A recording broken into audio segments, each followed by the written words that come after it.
I think my 2-year-old stole my marker. Hey, my teen, young adult in your first relationship, or maybe one of your first relationships, please watch this video, save it to your favorites, because this is a life-changing tip for you when it comes to figuring out those first relationships. And please, please, please do not do this. And here's the thing, once you've watched this video, you're going to be held accountable to the information I share with you. So please be ready to act on this advice that I'm gonna give you that will totally and drastically change not only your relationship, but your confidence about relationships in general. To like somebody and to have them like you back, there are few feelings as sweet and as wonderful as those early butterflies that happen when you are in one of your first relationships. So I hope you're savoring that and enjoying it. But what I see far too often is teens wreck their first relationships and even relationships into the future because they do not understand this one life-changing piece of advice that I have for you. And that is this: no self-deprecation, okay? Now, my 2-year-old stole my marker, so I'm writing in pink on orange. But let me talk you through this. So often, out of love and those emotions and the overwhelming, right, emotions that come with love, what happens, little side note, what happens in love is that the emotions, especially those first relationship ones, right, where it's just also exciting and it's also new, those emotions can overwhelm and flood our brain with the dopamine and the endorphins, and it just feels so amazing that often we lose all sense of reason and logic and thinking because we are just getting flooded with all this brand new amazing emotion, and it can leave us really drained and it can make us really stupid, okay? So if you feel like you've been a little like airheady and stupid, like it's all part of it. It's all part of it, okay? Some of it is literally how your body is wired. But let me tell you this, too many teens will use self-deprecation as a way that they want to increase their bond that they have with somebody that they're dating. And it almost always will backfire. You know what, I take that back. It always backfires. So this is what I see, okay? And if this is you, take note. But I'll see teens that'll say things like this: oh, I'm nothing without them. They are my whole world and I'm just nothing, and I'm so lucky that they would date me. Man, they're so beautiful or handsome and I just can't believe they would date somebody like me. I'm lucky to have them. I'm not as good as them. They're so far above me. Phrases like this, when I hear this in coaching, when I get this from DMs of teens that I work with, when I see this with my high schoolers, I cringe a little bit inside because I know that their sentiment is so sincere, but it is so damaging, not only to your own self-esteem, but to your relationship.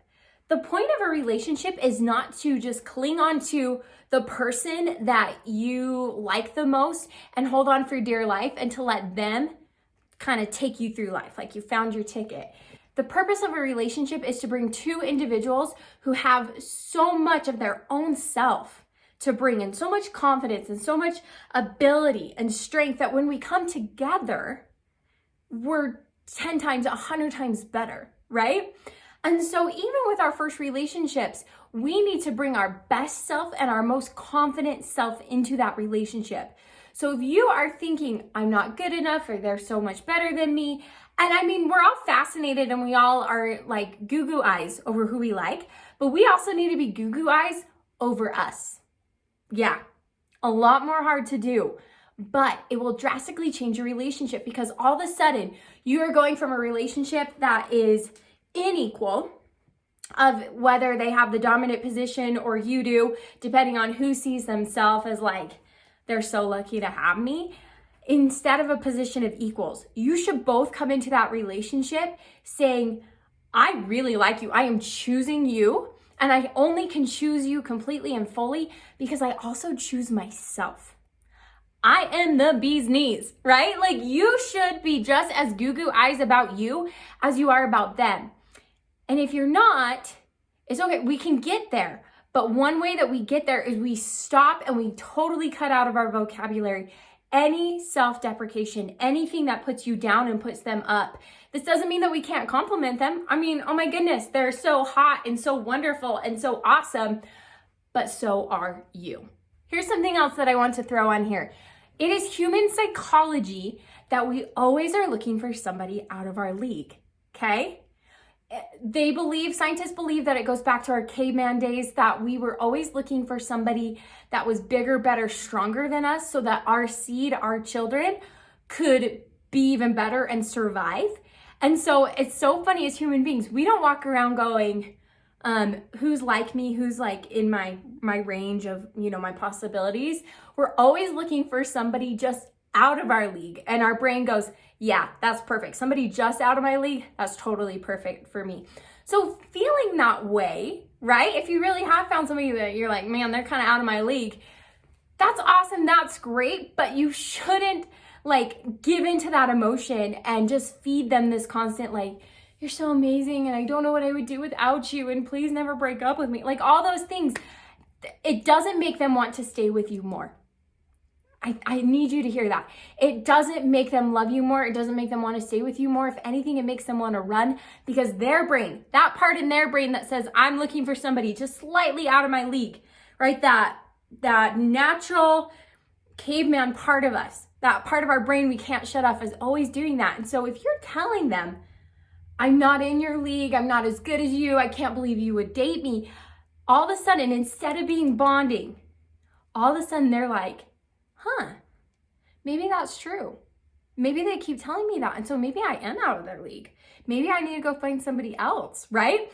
And so I just want to caution all my teens who I see this in all the time, especially with your first relationships. You are just as worthy and wonderful and swoon worthy as your partner. So if you need to do some work about your self-love, go and do it, because it will tremendously bless your relationship. Remember, we're not coming to this table to, put ourselves down to find somebody great. We're coming our best self and saying, yeah, I'm lucky to date you, but you're dang lucky to date me too. That's the best attitude that you can bring into a first relationship. Okay, I dropped some truth bombs on you, but let me know what you think in the comments down below. Also, if you're a teenager looking to master high school and beyond and just soar into young adulthood and to figure out some of these really hard things with social interactions, first relationships, please give my channel, Abbi Winslow, a subscribe. And you can check me out on Instagram, TikTok, where I'm constantly sharing tips for teenagers. So, can't wait to see you in my next video. Abbi J out.